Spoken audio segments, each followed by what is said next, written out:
Oke,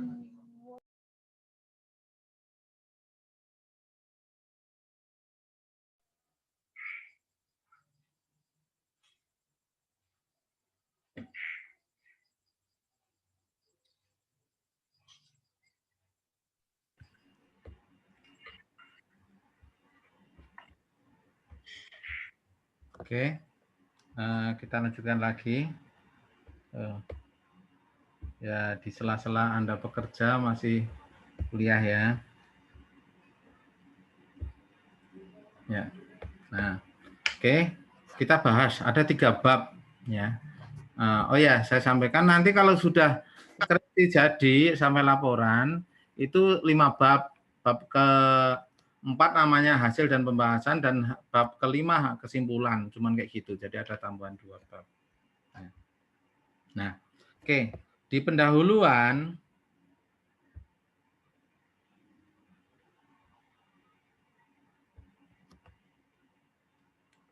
bentar, saya harus jawab email sebentar.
Maaf, bentar ya. Ada yang penting banget ya.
Oke, mohon maaf ya, kita lanjutkan.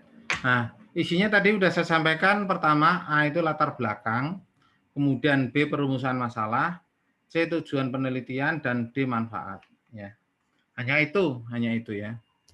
Nah, masing-masing universitas mungkin punya panduan yang berbeda-beda, tapi sebetulnya intinya mesti ini. Jadi ada latar belakang tadi dibahas sudah di depan, isinya apa? Adalah fenomena gap atau data di lapangan, itu latar belakangnya. Kemudian juga riset gap juga bisa. Kemudian setelah itu runtut dirumuskan masalahnya. Masalahnya di mana? Nah, kemudian setelah masalah itu dirumuskan, muncul rumusan masalah penelitian. Itu dalam satu bab biasanya subbab. itu lebih ke arah detailnya. Nah, dari situ kemudian muncul tujuan penelitian. Nah, tujuan penelitian itu ada tujuan umum, ada tujuan khusus. Yang umum itu untuk menjawab apa itu rumusan masalah, sedangkan tujuan khususnya untuk menjawab rumusan masalah penelitian. Jadi gitu. Jadi lebih detail. Nah, manfaat penelitian itu, nah ini nanti banyak beberapa kasus yang sering salah. Sering salah, nanti kita bahas mana saja manfaat itu dan sebagainya. Nah, oke. Apa yang bisa menjadi masalah penelitian, tadi berulang kali kita sampaikan, kalau gap itu berbasis pada masalah yang ada di lapangan. Kalau riset gap itu berbasis pada hasil penelitian sebelumnya. Nah, misalnya fenomena gap, itu biasanya gimana? Misalnya kayak gini, harusnya dengan ada jembatan flyover itu akan lebih lancar gitu kan, mesti logikanya seperti itu. Tapi dengan adanya flyover kok tidak lancar lalu lintasnya, misalnya seperti itu. Jadi ada harapan, ada kinerja. Itu artinya gap. Harusnya musim hujan itu jualan payung atau jualan apa itu jualan raincoat itu jas hujan itu lebih banyak, tapi kok tahun ini enggak. Nah, gitu kan. Itu namanya kondisi-kondisi yang senjang. Nah, yang kondisi seharusnya lebih tinggi dibandingkan harapan, atau seharusnya lebih tinggi dibandingkan juga harapan. Jadi kalau ada harapan, kinerjanya seperti apa. Itu kalau berdasarkan gap. Oh, Lebaran harusnya cabai itu mahal, tapi kok murah. Lah itu senjang. Kayak gitu. Jadi fenomena-fenomena itu. Oke.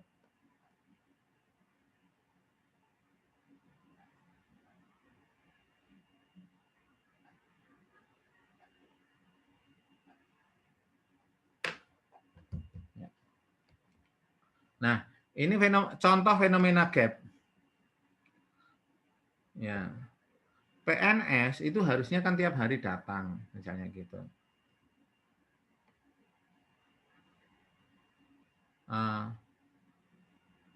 Kalau tidak masuk mungkin menyatakan surat izin atau karena izin sakit.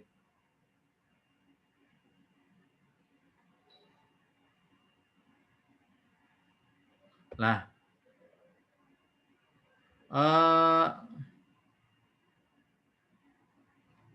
ternyata tidak ada keterangannya itu 11 tahun 2006, 11, 2007, 8, 2009, 8, 9. Nah, dari data dari atas bahwa ada kekurang disiplinan pegawai Kota Magelang. Nah, ketidakhadiran pegawai ini merupakan ukuran ketidakprofesional pegawai dalam memenuhi kewajiban yang telah ditetapkan sebelumnya. Nah, dan hal tersebut berpengaruh pada kinerja. Itu cara misalnya ada fenomena di lapangan. Nah, kemudian ini dalam latar belakang masalah itu berisi tentang alasan perlunya dilakukan penelitian. Latar belakang masalah atau latar belakang penelitian dapat bersumber pada fenomena lapangan, sebenarnya masih berulang-ulang, atau riset gap. Nah, di situ untuk memperkuat alasan perlunya dilakukan penelitian. Jadi perlunya, ya ini yang sering ingat, perlunya dilakukan penelitian. Nah, di situ nanti diungkap lebih dikuatkan lagi di bagian akhir alinea pendahuluan latar belakang itu adalah ditegaskan topiknya. Jadi topiknya bukan judulnya ya. Dan kata-kata penyambungnya itu perlu dilakukan penelitian, bukan saya ingin gitu kan, atau peneliti ingin melakukan penelitian. Lah itu paling sering itu bunyinya kayak gitu. Nah, itu kurang tepat. Nah, kesalahan paling sering membuat latar belakang penelitiannya itu tidak jelas. Nah, ini saya katakan tadi di awal hampir belum pernah itu Universitas Peradaban menghasilkan latar belakang yang keren, bagus, runtut gitu enggak. Tidak didukung oleh data yang menunjukkan masalah. Jadi hanya sekedar cerita objek. Nah, hanya cerita kondisi. Jadi masalahnya itu di mana itu nggak kelihatan, gitu, nggak kelihatan. Kemudian tidak didukung alasan pemilihan variabel penelitian. Jadi seringkali penelitiannya itu menguji variabel, tapi sebetulnya di latar belakangnya itu isinya cerita objek paling sering kayak gitu. Nanti misalnya jadi baru, terus tadi saya sampaikan, terus kebetulan asuransi apa gitu, toko apa gitu. Jadi langsung ke situ harusnya itu bicara terhadap masalah penelitian sebelumnya itu seperti apa, kemudian kita ngambil tempatnya di mana di situ. Nah, itu paling sering seperti itu. Nah, kemudian jenis-jenis riset gap. Nah, ini riset gap itu. Sebetulnya yang benar kayak gini. Yang benar, tapi belum pernah. Biasanya hanya cerita, kayaknya nggak ada jeluntrungannya sih. Misalnya riset gap itu karena adanya perbedaan hasil penelitian. Misalnya penelitian saya dengan Pak Suli berbeda, itu gap itu, senjang itu. Wong penelitiannya sama, anu variabel sama kok, anu apa hubungannya sama, kok hasilnya beda. Punya saya signifikan, Prof Suli enggak, misalnya gitu kan. Kemudian adanya kekaburan konsep, jadi konsepnya itu kurang jelas, kurang clear. Nah, itu juga senjang. Adanya keterbatasan penelitian sebelumnya, jadi penelitian sebelumnya belum tuntas. Nah, belum tuntasnya gimana? Mungkin karena ada masalah-masalah tertentu. Misalnya ada variabel yang memang belum ikut, atau mungkin misalnya karena adanya COVID kayak gini nggak tuntas, gitu juga bisa. Kemudian karena adanya tatanan konsep yang perlu dilanjutkan. Ya. Di mana kita bisa mendapatkan riset gap? Nah, biasanya itu di bagian pendahuluan artikel atau di abstrak. Nah, atau di tempat lain adalah di bagian akhir itu pada keterbatasan penelitian atau limitation.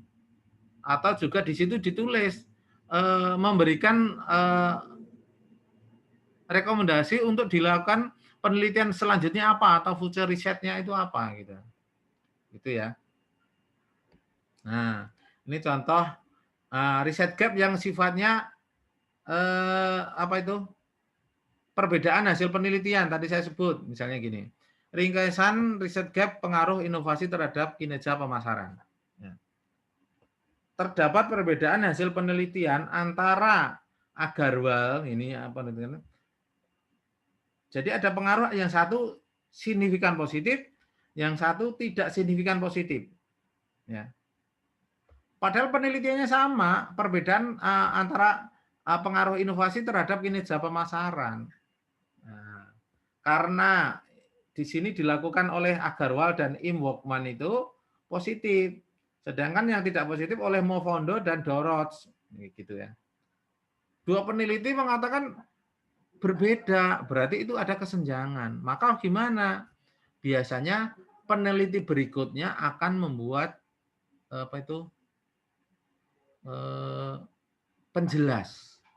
Lah penjelas itu biasanya yang muncul namanya variabel intervening atau mediasi. Jadi Anda nanti menaruh intervening di situ kaitannya dengan penelitian ini. Anda mengulangi penelitian ini seperti ini dilakukan. Sama, variabelnya sama, pengaruh inovasi terhadap kinerja pemasaran. Sama sebetulnya. Nah di situ, oh ternyata untuk bisa positif, signifikan positif itu perlu ada mediasi. Gitu. Nah, mediasinya apa? Silahkan ambil suatu variabel yang sudah ada di luar. Nah, kemudian rumusan masalah penelitian. Nah, rumusan masalah penelitian itu merupakan intisari dari permasalahan yang akan diselesaikan. Nah, rumusan masalahnya itu bisa pernyataan atau kalimat pernyataan atau kalimat tanya. Kalau kalimat tanya berarti ada tanda tanyanya, ada tanyanya. Gitu. Boleh boleh ambil salah satu. Ya. Nah, rumusan masalahnya itu munculkan, tunjukkan adanya kontradiksi hasil penelitian sebelumnya yang tadi sudah itu, atau ketidakjelasan konsep pada penelitian sebelumnya, sehingga mendorong dilakukan penelitian, perlu dilakukan penelitian. Ya. Kalau bisnis,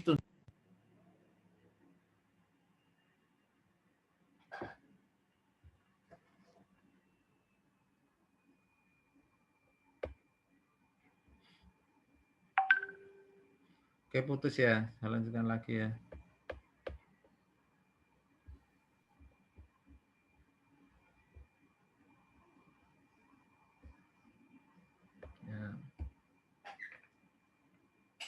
Kalau fenomena bisnis ditunjukkan masalah yang ada pada objek yang akan diteliti. Nah, ini contohnya, nanti Anda bisa baca sendiri. Jadi di sini, oleh karena itu problem statement dalam penelitian ini, problem statement ini perumusan masalah ya, pernyataan penelitian ya, pernyataan masalah. Adanya perbedaan hasil penelitian terkait dengan antecedent yang mempengaruhi tingkat OCB, Organization Behavior, kayak gitu. Ya. Oke. Nah, kesalahan yang sering terjadi dalam perumusan masalah itu, rumusan masalah bukan merupakan intisari permasalahan yang akan diselesaikan. Nah, seringnya kayak gitu.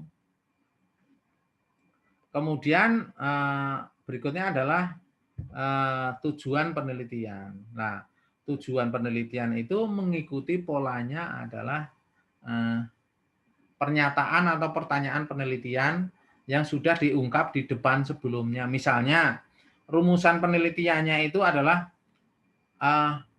bagaimanakah atau kalau kayak gini, apakah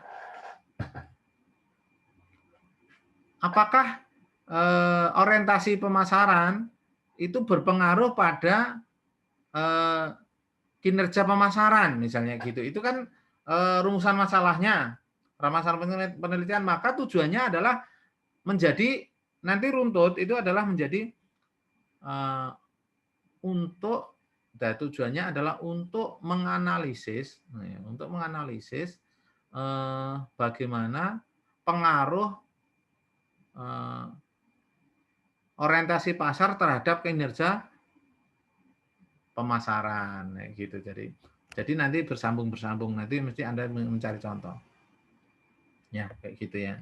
Nah, kemudian tujuan penelitian ini sebenarnya tadi khusus sama umum. Kalau yang umum tadi menjawab masalah penelitian secara umum, sedangkan yang khusus adalah pertanyaan-pertanyaan penelitian yang satu persatu yang detail. Yang kesalahan terkait itu dalam penulisan tujuan penelitian adalah tidak terkait dengan masalah penelitian. Ya, tidak terkait dengan masalah penelitian. Kemudian yang kedua tidak menjawab pertanyaan penelitian, jadi malah menyimpang jauh. Ya. Kemudian tujuan untuk mengetahui saja, makanya tadi saya bilang menganalisis atau bagaimana gitu kan. Kalau hanya mengetahui untuk mengetahui berarti hubungannya kalau sudah diketahui ya sudah rampung. Nah kalau sudah mengetahui itu PKL namanya, bukan skripsi ya. Oke. Kemudian manfaat penelitian itu ada manfaat ilmiah dan manfaat praktis. Ilmiah itu atau teoritis. Ya. Nah, jangan membuat manfaat itu hanya normatif, tidak spesifik dengan tema penelitian yang dilakukan. Misalnya ini contohnya. Dengan adanya hasil penelitian ini diharapkan dapat menjadi salah satu bahan pertimbangan bagi PT Astra dalam mengambil keputusan dan kebijakan yang berhubungan dengan usaha mempertahankan eksistensinya. Terus penelitiannya itu di mana manfaatnya nggak ada. Ini kan sangat normatif banget. Semua penelitian kayak gitu loh. Nah, apalagi ini. Hasil penelitian ini sebagai tambahan atau pelengkap kepustakaan ilmiah yang ada di Fakultas Ekonomi Jenderal Sudirman. Sebagai pelengkap perpustakaan gitu kan. Dan merupakan tambahan informasi pihak-pihak yang informasi apa gitu kan. Terlalu normatif gitu ya. Atau malah ini bagi penelitian untuk merupakan penerapan ilmu yang telah diperoleh selama kuliah dengan kenyataan sesungguhnya, sehingga demikian pengetahuan yang telah diterima dapat dipergunakan sebagaimana mestinya. Kan nggak ada esensinya. Kuliah juga kayak gitu. Nah, penelitiannya itu variabel-variabelnya apa itu mestinya disebut, gitu ya. Nah, jadi benang merahnya seperti ini. Ada latar belakang penelitian, perumusan masalah, tujuan penelitian, sama manfaat penelitian. Ya.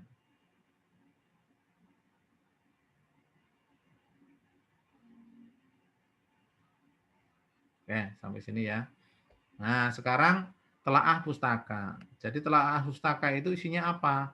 Berisi variabel-variabel yang kita pakai, gitu ya. Variabel yang kita pakai apa ya? Mestinya ada variabel tergantung, ada variabel bebas. Apa saja nanti di sini di penelitian-penelitian sebelumnya seperti apa, gitu kan? Nah ini sebenarnya nggak susah ini, nggak susah. Tapi yang benar itu mestinya digabung-gabung dengan bahasa Anda sendiri, jangan sampai copy paste. Nah, kemudian disesuaikan, Anda ambil dari penelitian-penelitian itu, kemudian Anda rangkum, kemudian Anda ngambil ada kata-katanya Anda, karena makanya disebut telaah pustaka. Nah, telaah pustaka. Kalau telaah itu menelaah kita, gitu kan. Atau review, mereview. Nah, kemudian pengembangan model penelitiannya itu berdasarkan ini saya percepat supaya nanti kalau habis sudah selesai. Menguraikan hasil penelitian yang mendukung untuk hipotesisnya. Jadi masing-masing hipotesis itu nanti penelitiannya sendiri-sendiri gitu kan. Disusun satu, oh pernah ada penelitian ini yang sama seperti ini, nanti muncul hipotesis kan biasanya itu hipotesis satu hipotesis itu terdiri dari dua variabel. Variabel tergantung sama variabel tidak tergantung. Itu biasanya dihubungkan dengan penelitian-penelitian sebelumnya, gitu ya. Nah, ini contoh model penelitiannya ada setelah itu muncul ada H1. Jadi pendidikan bisa lewat kekayaan untuk menuju kesejahteraan itu sangat tergantung dengan kekayaan misalnya gitu. Walaupun kalau konteks agama kan enggak, untuk sejahtera itu rakudu suke. Nah, kan gitu kan. Kan ikhlas, kan gitu kan. Tapi untuk bisa kaya itu kalau logika di sini harus pendapatannya gede atau pendidikannya juga tinggi. Kalau supaya kaya itu bisa dengan melalui pendidikan, melalui pendapatan, kan gitu. Atau pendidikan itu bisa langsung menjadi kesejahteraan, rasuke nggak apa-apa, karena pinter gitu kan. Eh, tidak ada modal dari orang tua bisa. Ini contoh. Nah, kemudian telah pustaka ada beberapa kesalahannya apa? Pustaka yang ditelaah terlalu luas, jadi terlalu ngalor ngidul gitu kan. Tidak melakukan telaah terhadap variabel yang diteliti karena copy paste. Kesalahan dalam penulisan kutipan. Nah, itu hati-hati nanti dalam nanti saya akan mencoba bagaimana cara menulis teknik sitasi. Itu biasanya untuk seminar itu, untuk seminar nasional, seminar apa untuk dosen-dosen nanti saya berikan juga di sini. Kemudian kesalahan dalam menggunakan kata sambung. Nah, itu biasanya paling sering. Kata sambung itu sebelum ya itu ada koma, tapi kalau dan itu tanpa koma gitu kan. Kata sambung di misalnya awalan itu kalau tempat itu dipisah, tapi kalau sebagai awalan itu disambung. Lah hal-hal itu namanya ejaan ya. Nah, nah, hipotesis itu kesalahan yang sering terjadi. Itu hipotesis itu tidak berdasar, asal membuat hipotesis karena modelnya. Arahnya sudah jelas tapi dibuat tidak jelas. Kesalahan kata dalam pemilihan kata adalah menggunakan kata diduga. Nggak boleh menggunakan kata diduga. Juga tidak boleh menggunakan kata berpengaruh signifikan. Gitu. Berpengaruh itu pasti sudah signifikan. Jadi nggak usah diulangi dengan signifikan. Begitu juga berpengaruh paling dominan itu juga nggak perlu.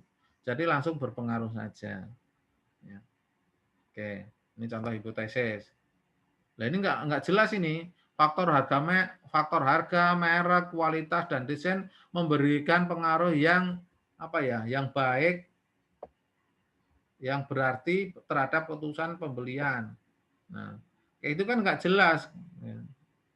Diperpanjang karena di apik-apik tadi salah, gitu kan. Jadi berpengaruh yang paling berarti, ya. Pengaruh ya harus pengaruh, gitu kan.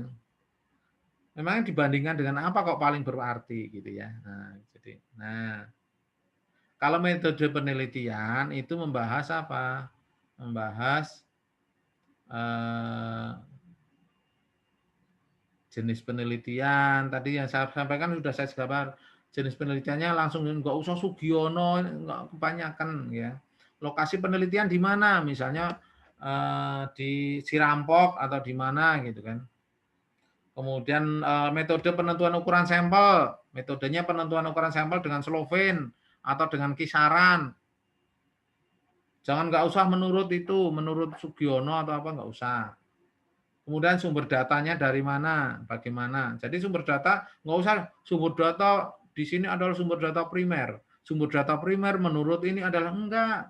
Sumber data di dalam penelitian ini menggunakan data primer, yaitu menggunakan penyebaran kuesioner. Nah, kuesioner yang disebarkan kepada para karyawan di Jiwasraya misalnya kayak gitu. Nah itu sudah berbunyi.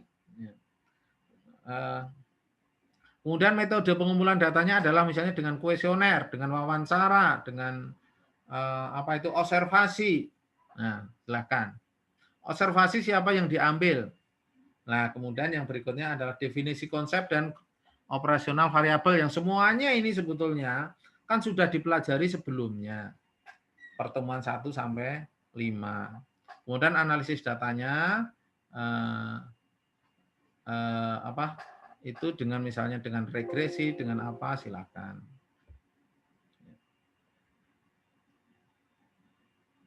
Dasar meneramuskan hipotesis itu adalah dengan teori, hasil penelitian sebelumnya, penelitian pendahuluan, dan akal sehat. Nah, naskah ejaannya adalah EYD, ukuran kertas empatan, lah ini untuk proposal. Jadi ini nanti silakan baca sendiri lah ini. Ini sebentar saya baterainya mau habis ini.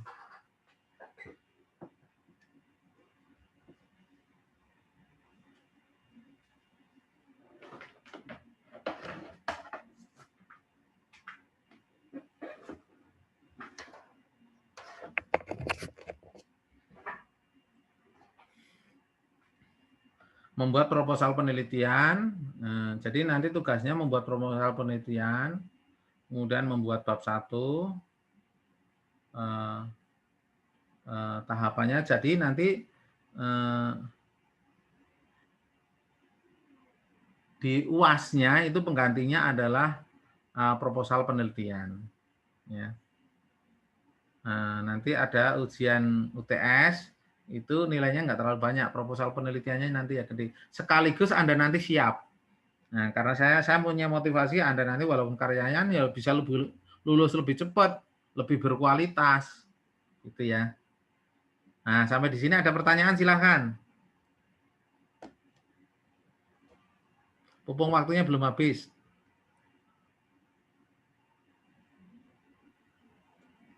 Saya sih sudah cukup, Pak. Cukup ya, capek ya.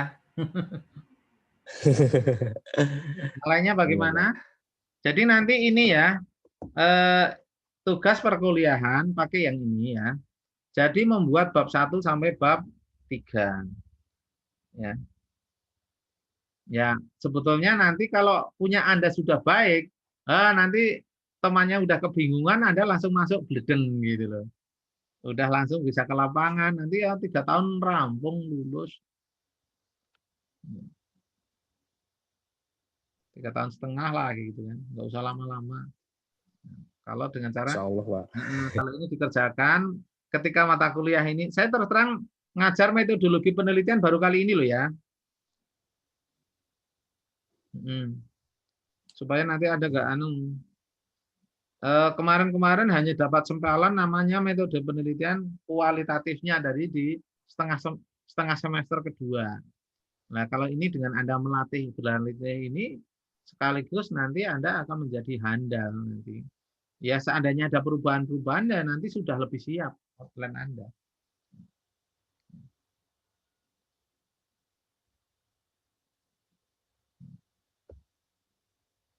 Masih ada pertanyaan lagi?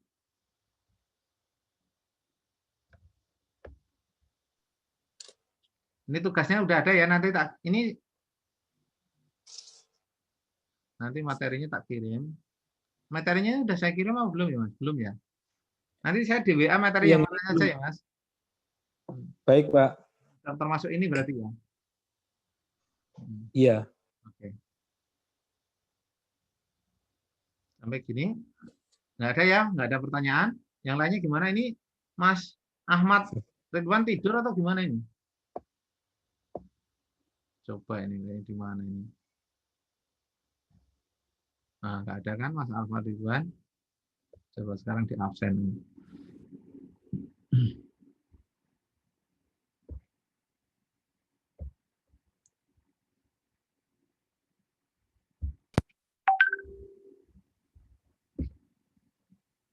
Gimana Mas Ahmad Ridwan? Ada nggak? Mbak Rini Sugiyarti ada nggak? Hadir, Pak. Oh ya, keren. Ya, Mbak Sulistianingsih.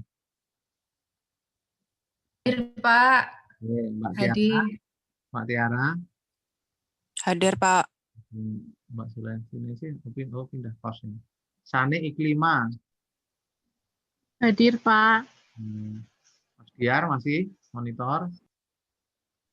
Hadir, Pak. Masih, Pak. Mas Muhammad Diki. Hadir, Pak.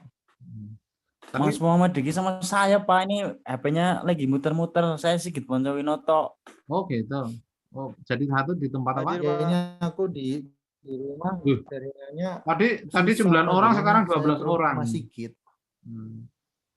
Oke. Berarti ada yang tidak hadir, berarti 4 orang ya. Oke, Mas, Mbak semuanya. Itu yang bisa saya sampaikan. Silahkan, karena memang pada akhirnya nanti ini adalah modal dasar untuk skripsi. Biasanya, apalagi Anda pekerja, harus punya energi lebih. Kalau Anda nggak punya energi lebih, jelas akan kemungkinannya mundur bisa, atau bahkan kalau kelupaan dengan pekerjaan-pekerjaan aktivitas yang Anda lewati, bisa aja malah lupa masih jadi mahasiswa gitu loh, kan susah. Nah, sebisa mungkin namanya pekerjaan dikerjakan di awal, itu saya sarankan. Itu bagian dari prestasi. Saya yakin ketika Anda bisa menyelesaikan ini, Anda di kantor berarti jiwanya juga kayak gitu. Ya. Jadi kalau ada hal-hal ya boleh didiskusikan.